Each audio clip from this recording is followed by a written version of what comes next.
ঘুমিয়ে নয়, জেদ করেই সফলতাকে ছিনিয়ে আনতে হয়।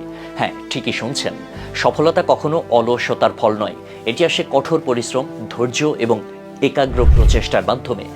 ইতিহাসে যারা সফল হয়েছেন তাদের প্রতিটি গল্পে রয়েছে চেষ্টা, ব্যর্থতা এবং শেষমেশ জয়ের উদাহরণ।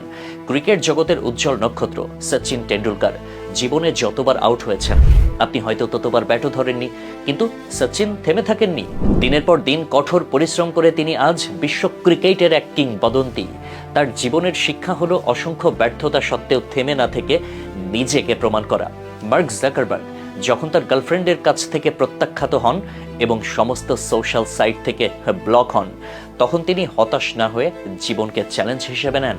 সেই চ্যালেঞ্জের ফলই হলো ফেসবুক, যা তাকে বিশ্বের অন্যতম ধনী ব্যক্তিতে পরিণত করেছে। আর আপনি হলে কি করতেন? হয়তো এমন পরিস্থিতিতে হতাশায় ডুবে বিড়ি হাতে নিয়ে বলতেন, জীবনের আর কোনো মানে নেই। টমাস আলভা এডিসন বৈদ্যুতিক বাতি আবিষ্কার করতে গিয়ে 999 বার ব্যর্থ হয়েছেন, কিন্তু তিনি থেমে যাননি। তার কথাই ছিল, প্রতিবার আমি শিখেছি কিভাবে কাজটি হবে না। তার জেদের ফলে আজ আমরা আলোর সঙ্গে বসবাস করি। সাইকেল গ্যারেজে কাজ করার রাইট ভ্রাতৃদ্বয় অসংখ্যবার বিমান ওড়ানোর চেষ্টা করে ব্যর্থ হন, তবু তারা হাল ছাড়েননি। তাদের একাগ্র প্রচেষ্টা আজ আকাশে উড়ন্ত বিমানের মাধ্যমে সারা বিশ্বকে বেঁধেছে এক সুতোয়। এবার নিজের সফলতাও কিভাবে ছিনিয়ে আনবেন জানতে চাচ্ছেন তো? কোনো অবস্থাতেই চেষ্টা চালিয়ে যাওয়া বন্ধ করবেন না। ব্যর্থতা আসবে, কিন্তু সেটিকে শেখার মাধ্যম হিসেবে নিন। একাগ্র থাকুন, যে যাই বলুক নিজের লক্ষ্য ঠিক রেখে লেগে থাকুন। নাছোড়বান্দা মনোভাব ধরে রাখুন। ছোটবেলায় যেমন বারবার পড়ে গিয়েও হাঁটতে শিখেছিলেন, সেই ধৈর্য ধরে রাখুন। অজুহাত দেখাবেন না।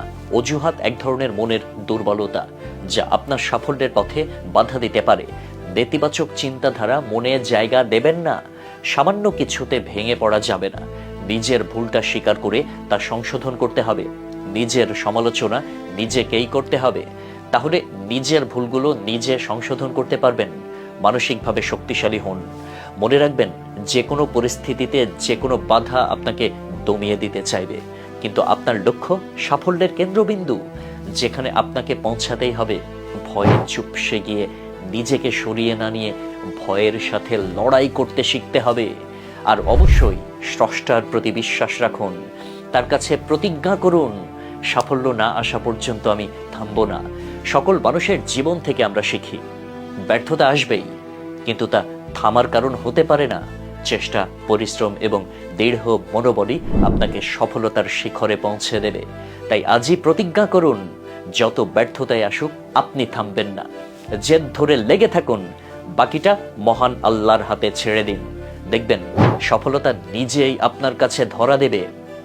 এবং অবশ্যই ঘুমিয়ে ঘুমিয়ে সফলতা পাওয়ার আশা বাদ দিয়ে নিজেকে উৎসর্গ করুন এবং জেদ ধরে লেগে থাকুন।